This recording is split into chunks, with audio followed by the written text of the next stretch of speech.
Amigos televidentes, tengan todas y todos muy buenos días. Bienvenidos a Familia y Salud, Educando para la Vida, a través de esta gran señal que se expande a lo largo y ancho del territorio nacional, cuya señal nace en Maracaibo, Estado Zulia, para todos y cada uno de ustedes, hablando de temas oportunos en el área de la salud, la medicina preventiva, la medicina moderna, y siempre en compañía de Ivonne Valdebenito y este servidor Daniel Pereira. Así que vamos a presentarles un tema bastante interesante como de costumbre. Hoy vamos a hablar de la neumonía, infección en los pulmones, y vamos a profundizar un poco al respecto, Ivonne. Así es, Daniel. Gracias, amigos televidentes, por acompañarnos hoy en un nuevo programa de Familia y Salud, como siempre, educando para la vida. Y es que para nosotros es primordial que usted cada día conozca cómo mejorar su calidad de vida a través de tener una mejor salud. Es por eso que hoy vamos a hablar de esta enfermedad que ha sido causa una de las principales en todo el mundo, y es que mucha gente al parecer fallece producto de estas enfermedades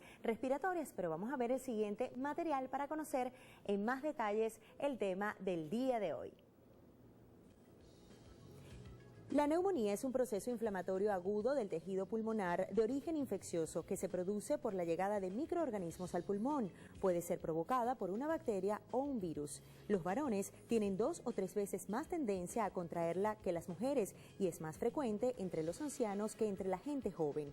Normalmente suele haber sido precedida por una fuerte bronquitis o un catarro. Afecta a alrededor de 1 millón de personas por año, obligando al ingreso hospitalario en la mitad de los casos.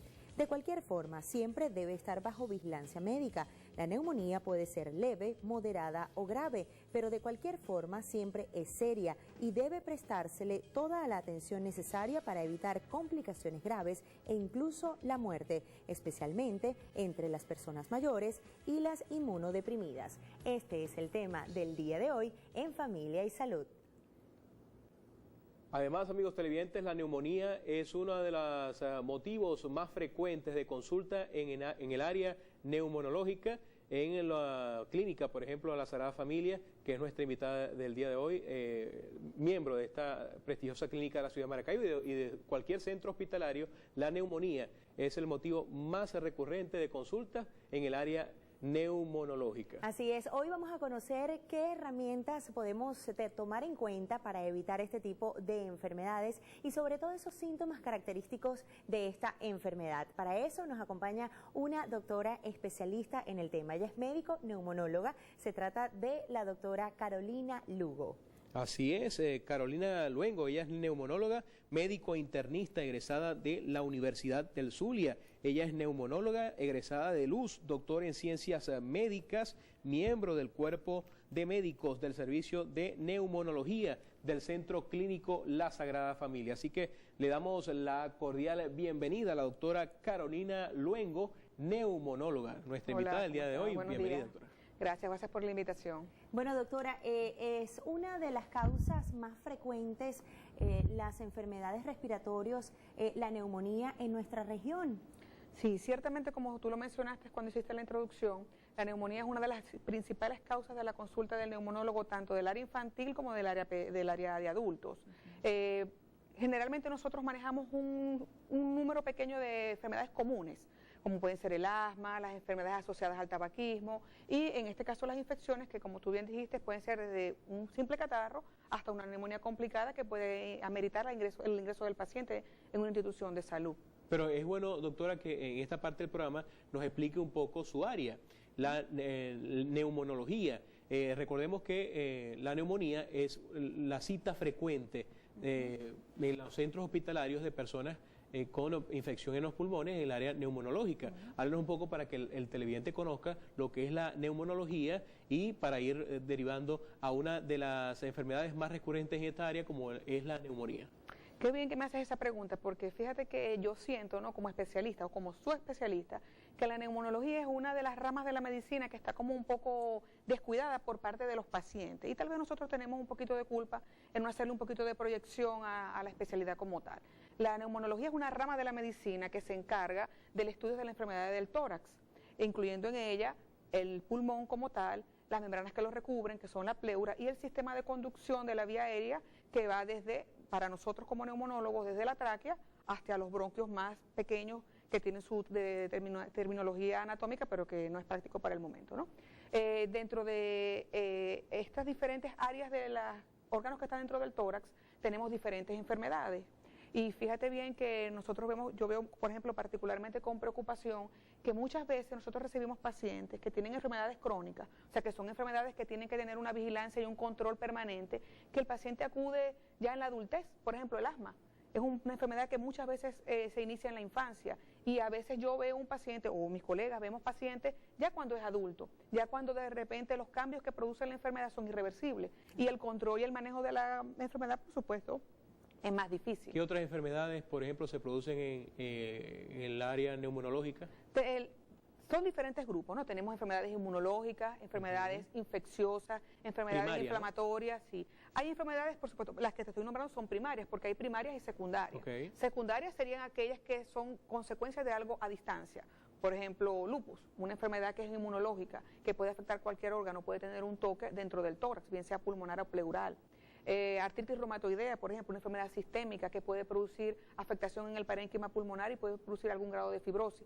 Pero eso es un grupo de enfermedades que se evalúan de forma integral con otras especialidades. Pero enfermedades primarias del pulmón, ¿verdad? Las que estamos mencionando, inflamatorias, generalmente el asma, la enfermedad pulmonar obstructiva crónica, que es uno de los temas de las enfermedades más importantes que nosotros abordamos diariamente, que son como consecuencia del tabaquismo en su gran mayoría y en otros casos, por ejemplo, de biomasa que nosotros llamamos como es la exposición al humo de leña, exposición a alguna serie de sustancias que utilizan en los países subdesarrollados o en las comunidades más pobres, que pueden producir afectación pulmonar.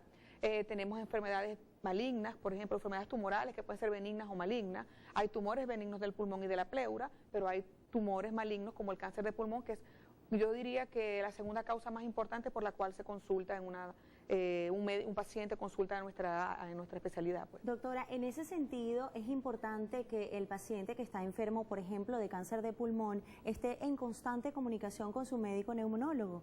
Sí, bueno, nosotros tenemos, digamos, un tope en la evaluación de ese paciente. Cuando un paciente consulta por primera vez por una sintomatología asociada a un tumor del pulmón o a veces un hallazgo casual, y nosotros detectamos que tiene la sospecha de tener un carcinoma de pulmón, nosotros nos abocamos al diagnóstico y una vez que hacemos el diagnóstico, si lo conseguimos, ya ese paciente pasa a una segunda etapa de su evaluación y tratamiento como es la parte oncológica, pero generalmente trabajamos de la mano con el oncólogo para las complicaciones que tienen esos pacientes. Doctora, bueno, vamos a hacer nuestra primera pausa aquí en Familia y Salud. Amigos televidentes, recuerden que en pantalla va a aparecer un número de contacto. Allí pueden comenzar desde ya a hacer sus consultas médicas con la especialista médico neumonóloga Carolina Luengo, que nos acompaña el día de hoy en Familia y Salud. Y también, bueno, muchas preguntas como por ejemplo, ¿la neumonía es una enfermedad que puedo evitar?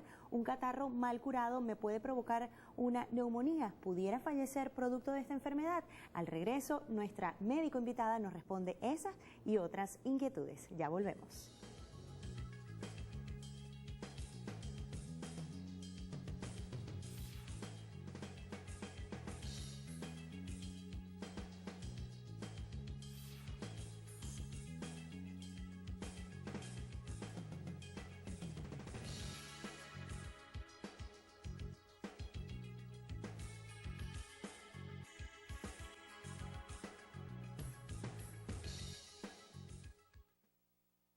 Ejerce su sistema inmunológico y la capacidad de respuesta ante una infección severa. Entonces, en las edades más extremas es más frecuente que se produzca una neumonía, digamos, complicada, porque la neumonía es frecuente a cualquier edad, es común a cualquier edad, pero las personas adultas o de edad avanzada pueden tener una infección más severa que una persona más joven. Es decir, que la neumonía puede ser también congénita, ¿no? En el caso de los bebés que nacen con problemas digamos bronquiales, infección en los pulmones, o simplemente derivado de que la mamá cuando estaba embarazada fumaba mucho, como tomando en cuenta el cigarrillo como agente externo, que puede ser causal principal de la neumonía, ¿no? El caso de la madre embarazada, la mujer embarazada, cuando fuma demasiado, ¿puede propiciarle esta patología al bebé? No, la neumonía no es congénita, pero sí puede adquirirse durante el momento del parto. Okay. El hecho de que una mujer fume, por supuesto, pone en desventaja a la mujer en cuanto a su embarazo, pero básicamente porque el cigarrillo produce daño epitelial. ¿Qué significa eso? El epitelio es una estructura que recubre los vasos sanguíneos por dentro, y la placenta es prácticamente vaso sanguíneo, es una estructura muy vascularizada. Y las mujeres que fuman durante el embarazo tienen un envejecimiento placentario prematuro. Personas que la placenta tiene un ciclo de vida que son los 9 meses. Y si la mujer fuma, esos vasos sanguíneos se pueden ver afectados, disminuyen de calibre, ya no tienen no se nutre de la misma manera al bebé ni le llega la suficiente sangre, entonces ella comienza a envejecer, digamos, a desmejorar antes de tiempo, por decirlo de alguna manera coloquial.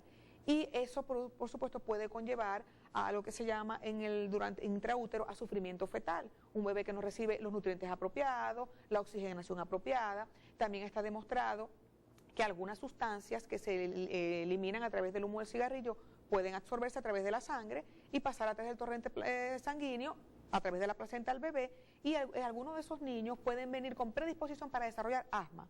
Digamos en la infancia. ¿El fumador pasivo también puede verse afectado? Por supuesto. Mira, el hábito tabáquico y el humo del cigarrillo, el daño que produce es idiosincrático, ¿no? Hay personas que fuman mucho y tienen poco daño, y hay personas que fuman menos y tienen más daño pulmonar. Y esa persona que está al lado de un fumador activo puede ser un paciente que tenga una idiosincrasia desfavorable para el hábito tabáquico y tener incluso más consecuencias que aquel que fuma. Doctora, al regreso de la pausa nos responde si una gripe mal curada nos pudiera producir neumonía y cómo cambia el organismo del hombre o de la mujer cuando sus pulmones comienzan a verse afectados por esta enfermedad. Ya venimos con mucho más aquí en Familia y Salud.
Amigos televidentes, recuerden visitar en horas de la noche nuestra página web informativa diarioinforme.net. Allí, si usted desea conocer cuáles son los temas que vamos a abordar al día siguiente en nuestro programa Familia y Salud, usted puede ingresar a nuestra página www.diarioinforme.net. Allí, en horas de la noche, estaremos informándoles a ustedes sobre nuestro invitado, el tema, la patología que vamos a analizar durante nuestro espacio para que usted esté al tanto y nos sintonice al día siguiente a las 9 de la mañana en nuestro canal.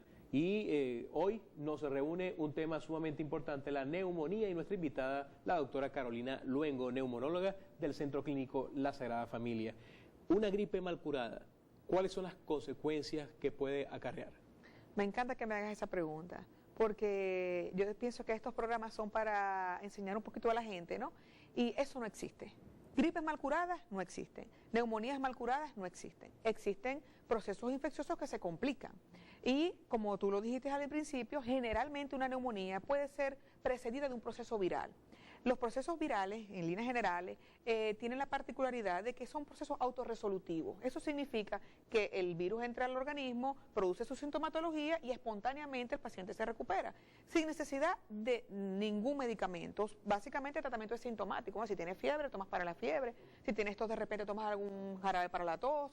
O simplemente líquido, reposo, y eso debe resolverse. Pero en su paso por el organismo, esos virus pueden producir una disminución de las defensas del organismo, porque muchas veces en su comportamiento ellos producen una baja digamos, en los glóbulos blancos de la sangre, y en ese momento, si se reúnen las condiciones o se asocian a otros factores, el paciente puede evolucionar y dejar de tener un proceso viral para tener un proceso bacteriano, que son la principal causa de las infecciones respiratorias.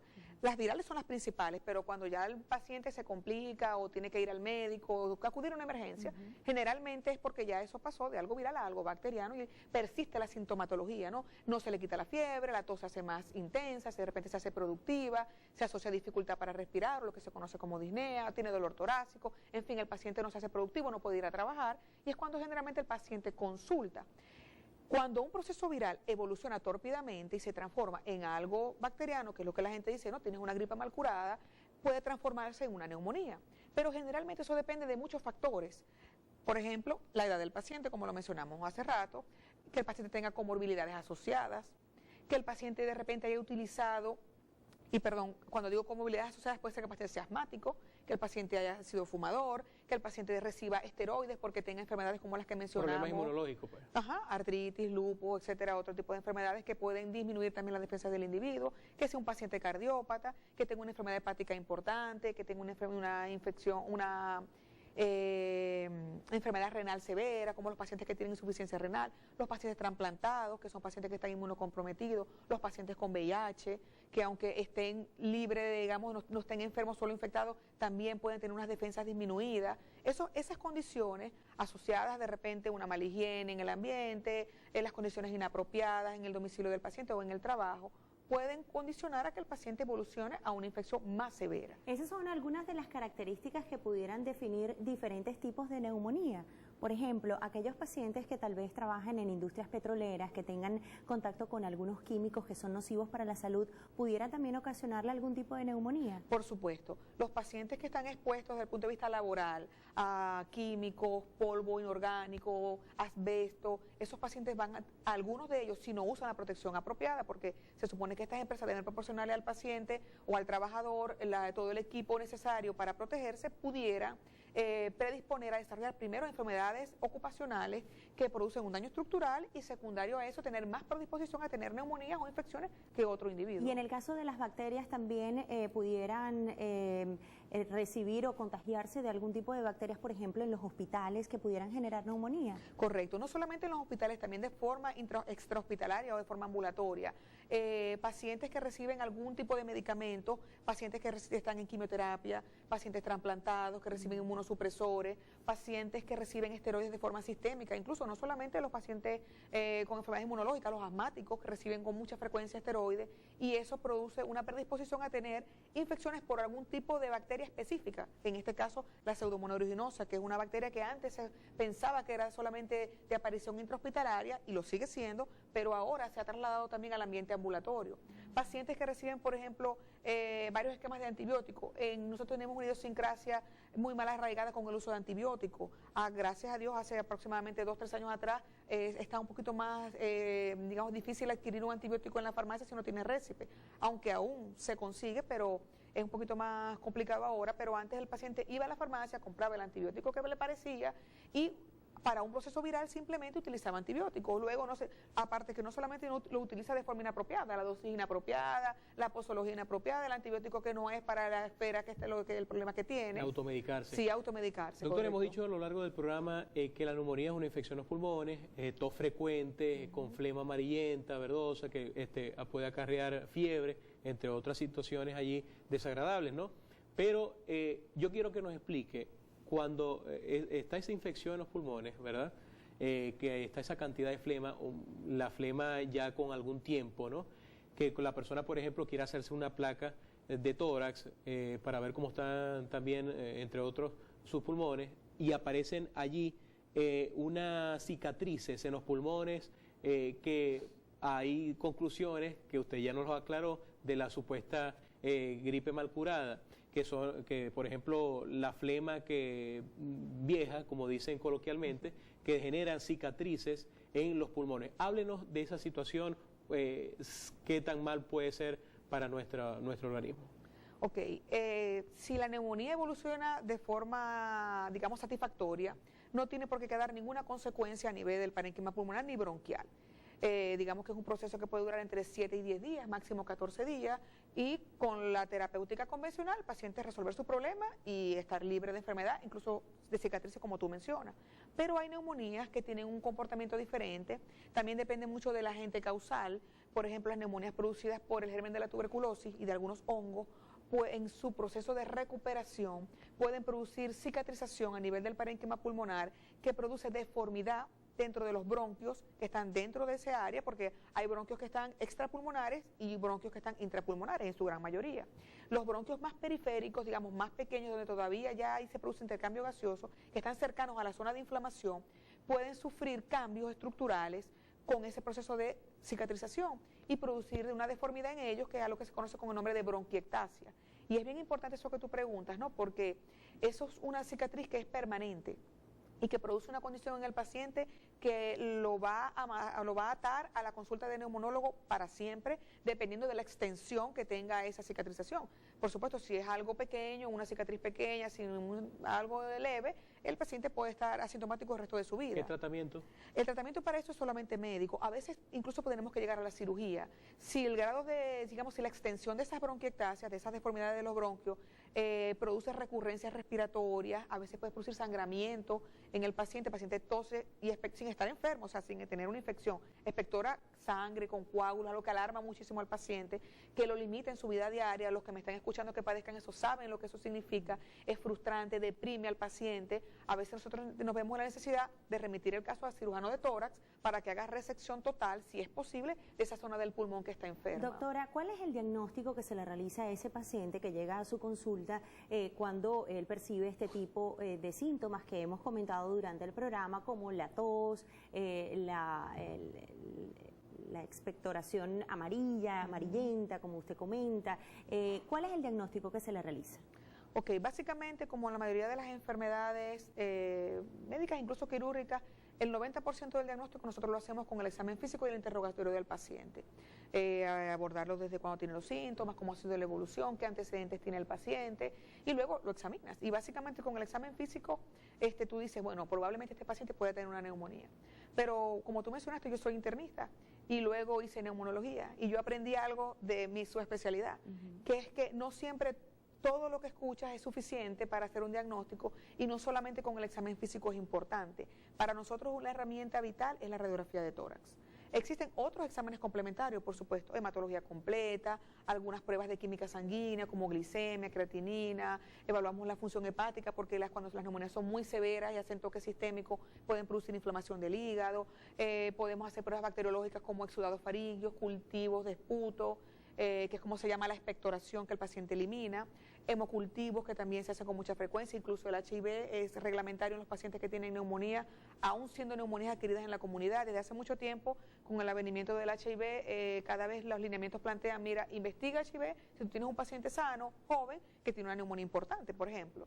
Pero la radiografía de tórax nos aporta muchísimo a la hora de evaluar al paciente, porque como yo a veces comento, mira, a veces tú examinas al paciente, no escuchas casi ruidos, que son los que te aportan, los ruidos pulmonares son los que te aportan el diagnóstico. No, esto es a mano, esto es infeccioso, ¿no? Dependiendo de lo que tú escuches. El famoso pitico o silbido.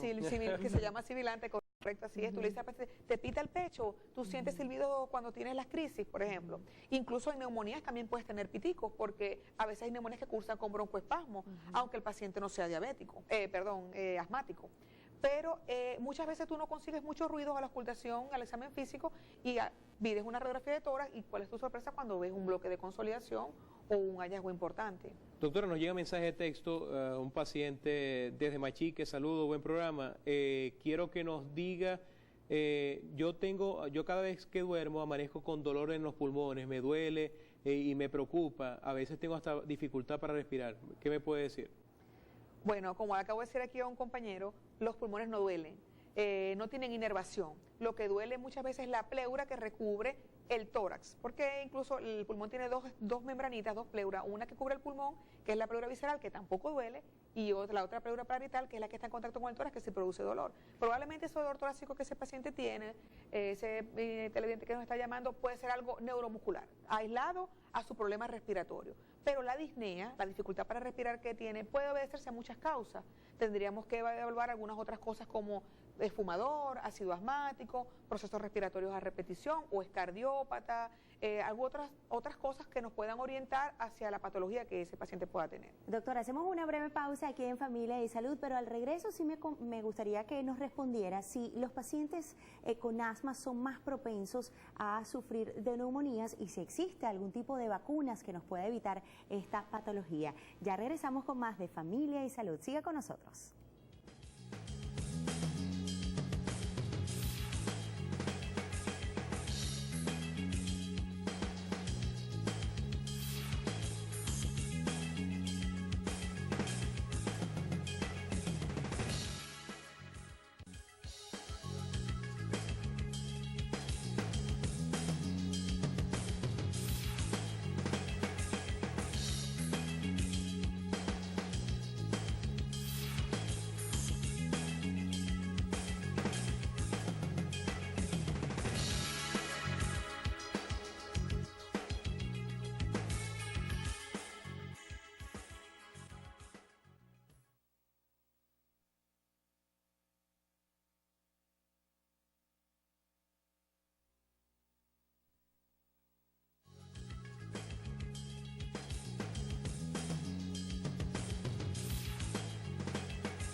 Y continuamos con más de Familia y Salud, educando para la vida a través de la señal de este canal. Hoy hablando de la neumonía con la especialista, la doctora Carolina Luengo. Ella es médico neuróloga, mejor dicho, neumonóloga.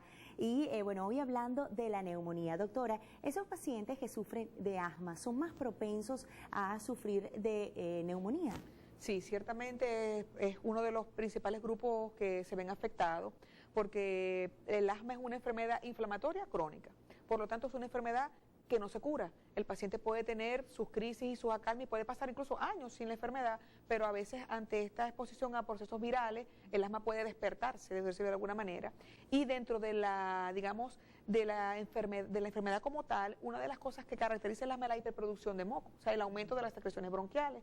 Y eso es como un caldo de cultivo para las bacterias, tanto de la flora normal que nosotros tenemos como predisposición para bacterias externas que no nos podemos contaminar con ellas y tener una neumonía como tal. Que también se despierta por factores emocionales también. Sí, el asma está clasificada de dos formas, ¿no? Intrínseca y extrínseca. La extrínseca es la más frecuente y puede tener muchos desencadenantes, entre eso, las emociones fuertes, bueno, mira, hasta reírse. Hasta estar muy contento puede producir asma en un paciente. En el caso de las personas con asma, doctora, ¿cuál es ese cuidado que debe tener en su vida diaria para evitar este tipo de patologías como la neumonía? Los pacientes asmáticos, bueno, aparte de estar en control, como el hipertenso, como el diabético, que tiene que ir rigurosamente a su consulta para mantenerse libre de síntomas, existe una parte del tratamiento de ellos que es la prevención. Y dentro de esa parte existen diferentes opciones. Una de las principales es la vacunación. Todos los pacientes asmáticos, incluso, no solamente los asmáticos, esto va para todos, hablando de neumonía, para todos aquellos pacientes que deben recibir la vacunación, son aquellos pacientes mayores de 60 años que tengan enfermedades asociadas como asma o enfermedades cardíacas, enfermedades renales, pacientes trasplantados, pacientes que le ha sido extraído el vaso, generalmente por enfermedades hematológicas, pacientes que con HIV. Esos pacientes, aún independientemente de la edad, deben ser vacunados con una vacuna que existe para eso.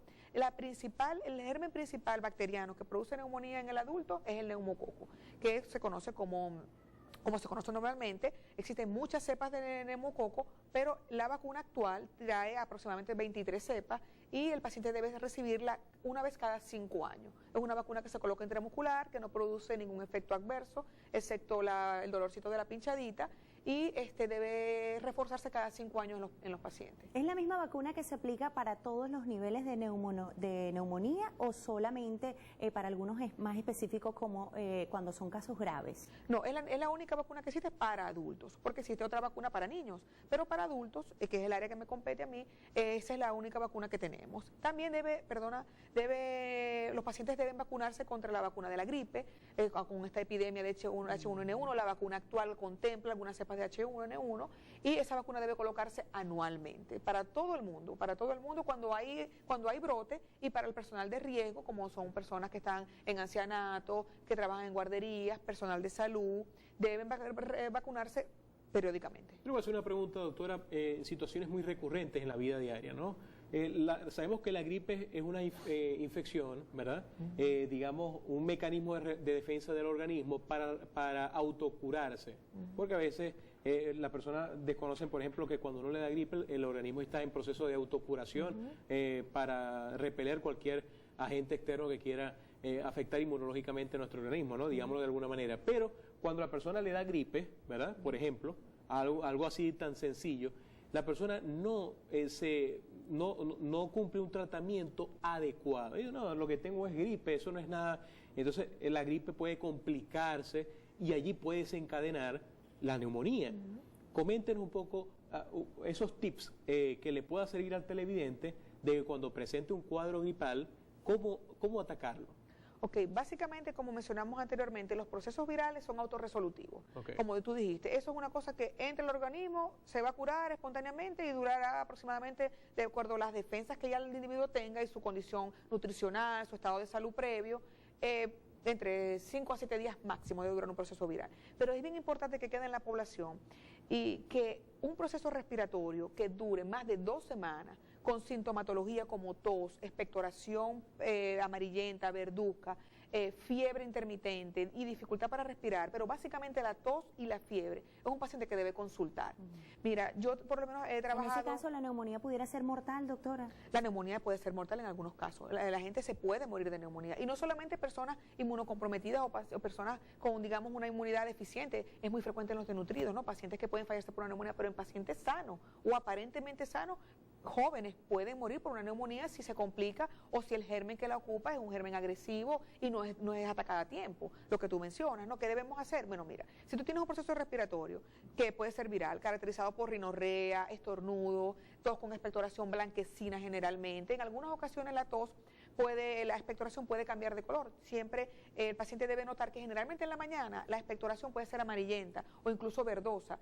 Esa expectoración no tiene por qué preocupar tanto, porque generalmente es un moco que se ha modificado con las bacterias propias locales, tanto del área de la esfera superior respiratoria como de la tráquea o de la boca, que tiene también muchas bacterias. Ese moco que está allí puede cambiar de color por el metabolismo propio de la bacteria y expectorar amarillento o verdoso. Pero luego, en el transcurso del día, el paciente nota que la expectoración se hace blanquecina o incluso transparente. Eso es la evolución normal de un proceso viral. Puede tener tos con expectoración, rinorrea, malestar general, dolores musculares, cefalea, incluso fiebre muy alta, pero eso no debe pasar máximo de 5 días. Luego que esos síntomas persisten o se asocia dificultad para respirar, el paciente comienza a tener debilidad importante, no puede levantarse de la cama, no puede hacer sus actividades habituales como ir a trabajar, o el que está en la casa, las labores habituales de la casa, ese paciente debe consultar. Doctora, nos llega un mensaje de texto, dice: hola doctora, buen programa, buen día. Yo me llamo Ender Guanipa, yo constantemente hago camino, troto y constantemente me ahogo y eso me preocupa. ¿A qué se debe?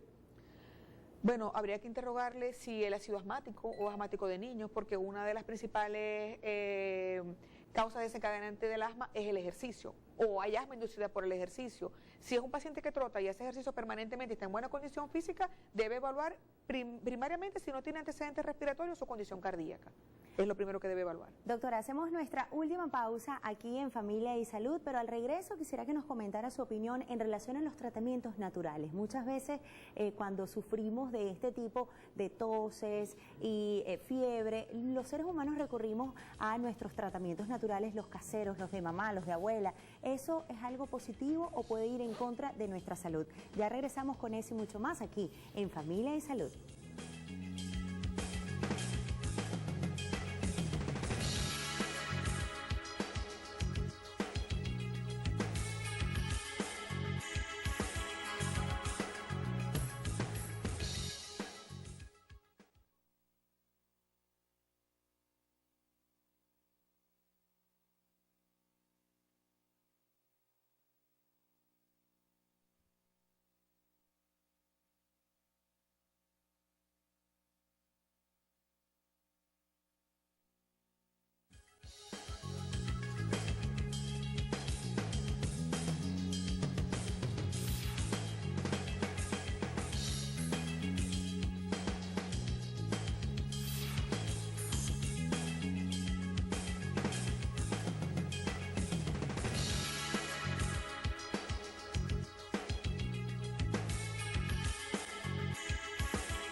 Bien, amigos televidentes, entramos en la fase final del programa por el día de hoy. Recuerden seguirnos en nuestra cuenta en Twitter, @Familia Piso Salud, en Facebook, Familia y Salud, y también pueden comunicarse con nosotros los números que aparecen en la parte inferior de sus pantallas. Hoy hablando de la neumonía con la doctora Carolina Luengo, neumonóloga, que Ivonne le había formulado una pregunta antes de irnos a comerciales.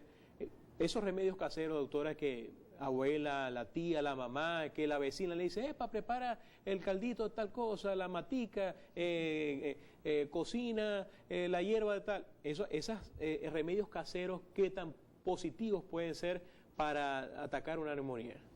Bueno, en realidad no es el área que yo puedo abordar porque no me he dedicado al estudio de la botánica ni de las propiedades. Sabemos que los médicos alópatas están en contra, de alguna manera, a la medicina alternativa. Bueno, pero mira, una posición objetiva de usted con respecto. Y bueno, mi opinión personal, ¿no?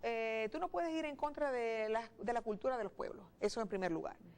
Pero sí tienes que hacerle énfasis al paciente, ¿no? Por lo menos de lo que conoces que le puede dañar. Bueno, cualquier cantidad de remedios caseros, los pacientes a veces hasta nos enseñan a nosotros, ¿no? Sábila, berro, cebolla morada, miel de abeja, etcétera. Ninguno de esos productos yo creo que pueda producirle ningún daño a ningún paciente. Si los conocemos, ¿verdad? Si no cura, no daña. No daña. Yo siempre le digo al paciente, bueno, haz eso, pero no dejes de tomarte el tratamiento porque eso no es un antibiótico, o de repente si colocamos, por ejemplo, un broncodilatador, una terapia respiratoria, esos productos naturales no tienen esas propiedades. Generalmente esos productos naturales tienen la propiedad de fluidificar y también de propiedades antiinflamatorias. Bueno, para todos es conocido los efectos de la sábila, eso está demostrado que tiene muchas propiedades antiinflamatorias. Entonces, básicamente, en la neumonía, por ejemplo, hay inflamación, tanto del árbol bronquial como del parénquima pulmonar. Y el jengibre, por ejemplo. Es probable que lo ayude. Por ejemplo, esas son, el jengibre, que es un tubérculo, el que lo conoce, eso no tiene ningún olor particular, ni es mentolado, pero sí deben tener mucho cuidado los pacientes. Ahorita comentábamos nosotras, ¿verdad? El eucalipto, por ejemplo. La miel de abeja. Eso no produciría tanto daño, pero las ramas o las plantas que tienen olores fuertes, importantes, por ejemplo, mucha gente, incluso lo hacen con los niños, colocan infusiones de eucalipto y tú sabes que ese es un olor muy penetrante, sí. Generalmente es mentolado. No sé si lo puedo mencionar aquí, el Big Vaporú, que las mamás lo aplican, bueno, ya lo mencioné, lo aplican en la frente, en el pechito del paciente, se lo comen. Por ejemplo, es fatal, no es fatal, porque eso es mentolado. Desde los tiempos de mi abuela, de la abuela, y más normal, yo recuerdo que cuando uno se enfermaba del pechito, lo primero que te colocaban era esa cosita que uno no podía respirar, pero bueno, la mamá dice que eso te va a curar. El famoso mentol. El mentol Davis, por ejemplo, entonces la mamá, no, mire doctora, yo le coloqué anoche, una infusión y le coloqué Vaporú así al vaporizador.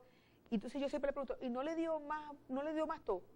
Bueno, sí, después eso tosió más, por supuesto, porque son olores muy fuertes que cuando entran a la vía aérea que está inflamada, está irritada, reaccionan rápidamente y la consecuencia de eso es tos inmediatamente. Entonces esos productos no se deben utilizar. Ahora, que el paciente quiere utilizar remedios caseros con plantas o algunos preparados que tenemos que no tienen fragancias importantes, que no son alergénicos, por ejemplo, utilizar algún producto comercial que tiene aditivos, que tiene químicos, no va a ir en contra de su salud para nada. Pero debe siempre complementarlo con el tratamiento que le indique el especialista, por supuesto.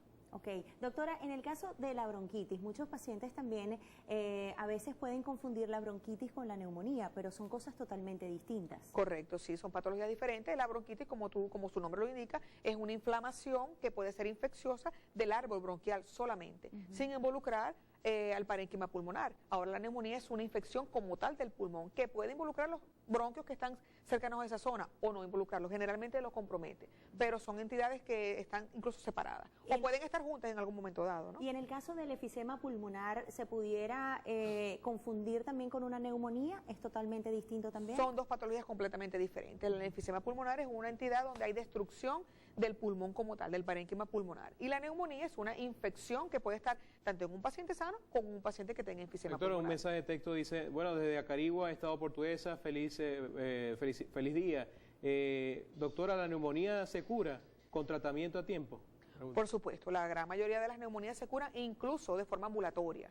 Existen parámetros, como hablamos al principio, que nos hacen definir qué neumonía debes hospitalizar y cuál neumonía puedes tratar de forma ambulatoria. Si el paciente reúne todas las condiciones desde el punto de vista de su estado previo de salud y acude a tiempo, la neumonía, por supuesto, puede ser incluso tratada de forma ambulatoria y curarse de forma total, ¿no? ¿Bajo qué ninguna aspecto puede tratarse de forma ambulatoria? ¿Cuál sería? Generalmente pacientes sanos que no tienen comorbilidades, previas, ¿verdad? Pacientes jóvenes que están, aquel grupo de pacientes, por ejemplo, en el caso de adultos, entre los 18 años y menos de 60 años de edad, que no están severamente enfermos de acuerdo a los parámetros de laboratorio que uno puede solicitar, como una gasometría arterial, una hematología completa, algunas otras pruebas como de funcionalismo renal o hepático que te hacen pensar, mira, que hay comprometimiento de otras estructuras, pacientes que tienen una neumonía localizada. Cuando tú pides una radiografía de tórax, puedes tener una neumonía que ocupa un solo segmento pulmonar o que ocupa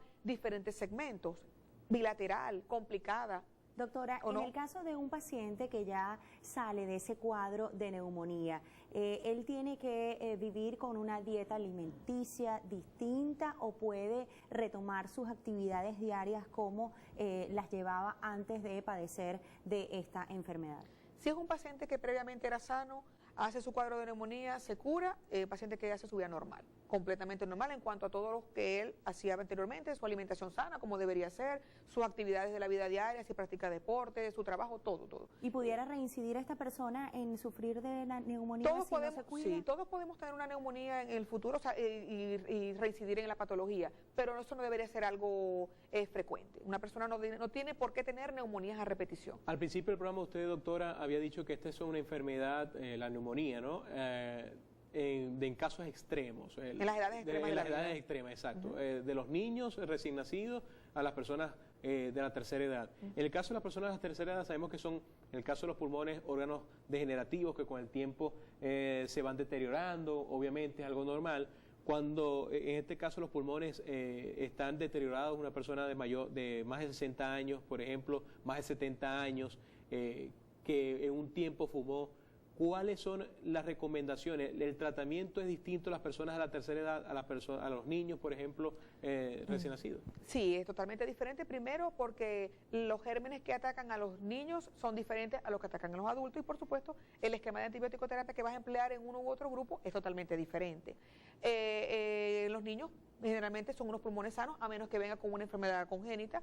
Generalmente son sanos, en cambio los adultos, como tú bien mencionabas, no solamente por los cambios de la edad, sino el hábito tabáquico o la exposición laboral, puede haber condicionado algún daño estructural en ese paciente que condicione una predisposición a desarrollar la neumonía. ¿Y cuál es esa condición pero por qué un paciente va a desarrollar neumonía? ¿Porque fumó o porque tiene una enfermedad ocupacional? Porque básicamente la mucosa, que es como el papel tapiz que recubre los bronquios por dentro, tiene unas estructuras que se llaman cilios, que son como unos pelitos que van repeliendo hacia el exterior los cuerpos extraños, las secreciones mucoides que se producen normalmente en la vía aérea, para que nosotros tengamos una adecuada toilette respiratoria, una adecuada limpieza y higiene de la vía aérea, que se hace espontáneamente y que el organismo se encarga de hacerla. Pero si tú tienes una alteración en esos cilios porque fumaste y esos cilios están enlentecidos, o áreas del epitelio que se quedaron destruidas porque el daño del cigarrillo, por ejemplo, es irreversible, así tú dejes de fumar y si tuviste una consecuencia bronquial o pulmonar, eso va a estar allí permanentemente en tu vida, pero ojo, deje de fumar para que eso no avance.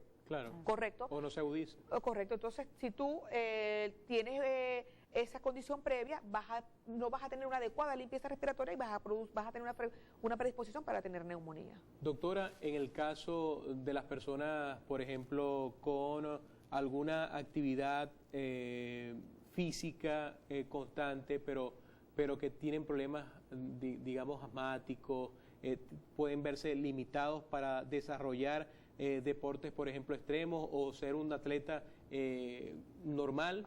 Full time. Bueno, eso va a depender mucho de la severidad del asma. Si el asma es muy severa, a veces el paciente se ve un poco comprometido, pero no, la gran mayoría no tiene asma severa. Si el paciente es un asmático que se puede controlar, si acude al médico, hace tratamiento adecuado, puede hacer su vida normal. Okay. Doctora, ya lamentablemente hemos llegado al final por el programa del día de hoy, Familia y Salud. Queremos agradecer a la doctora Carolina Luengo, especialista neumonóloga, por habernos acompañado hoy y sobre todo por darnos esa información súper importante. En la clínica La Sagrada Familia las personas pueden conseguir esta vacuna totalmente gratis. Rapidito, doctora, díganos a dónde nos tenemos que dirigir para recibir esta vacuna en 2 segundos porque nos tenemos que despedir. Nosotros tenemos en la clínica, contamos con un departamento de epidemiología donde se realiza la vacunación gratuita de todo el esquema de vacunación que contempla el Ministerio de Sanidad y de algunas vacunas especiales. Pero ojo, las vacunas como esa que mencionamos de la neumonía y otras más deben ser prescritas por un especialista porque eso tiene su grupo de riesgo que debe recibirla, no es para toda la población.